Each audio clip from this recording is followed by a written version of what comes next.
नमस्कार दोस्तों, कैसे हैं आप लोग। उम्मीद करती हूँ कि आप लोग स्वस्थ होंगे, मस्त होंगे और व्यस्त होंगे।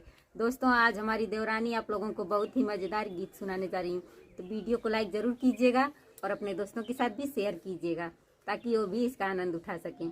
तो चलिए गीत सुनिए और आनंद लीजिए और कमेंट में ज़रूर बताइएगा कि हमारी देवरानी कैसी सुनाई है गीत। 10 से 12 बजी गईले बलम करवटियो न फेरे।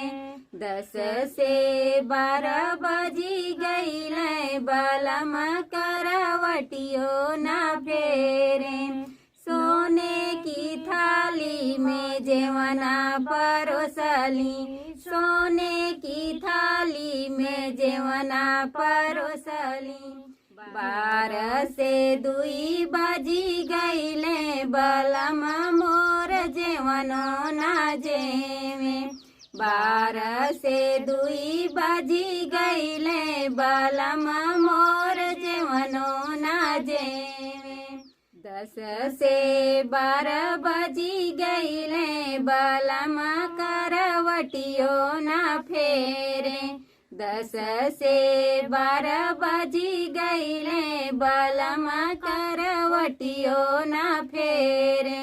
लोटा गिलासी में गेड़ुआ भरवली, लोटा गिलासी में गेड़ुआ भरवली।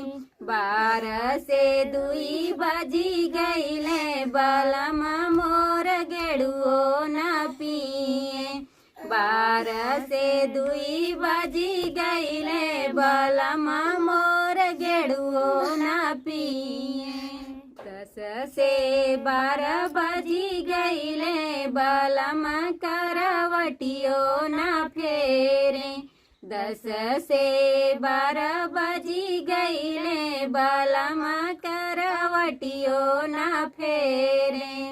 लवंगा इलाची कबीरवा जोरवली, लवंगा इलाची कबीरवा जोरवली।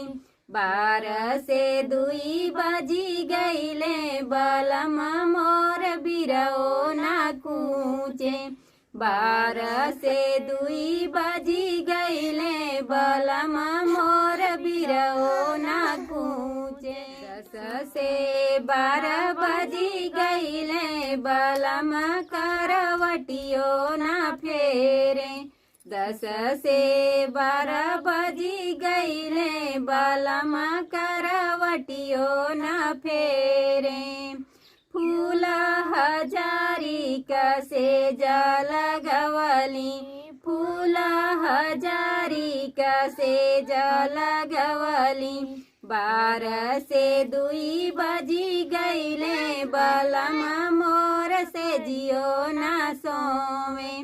12 से 2 बजी गईले बलम मोर से जियो ना सोवे। 10 से 12 बजी गईले बलम करवटियो न फेरे।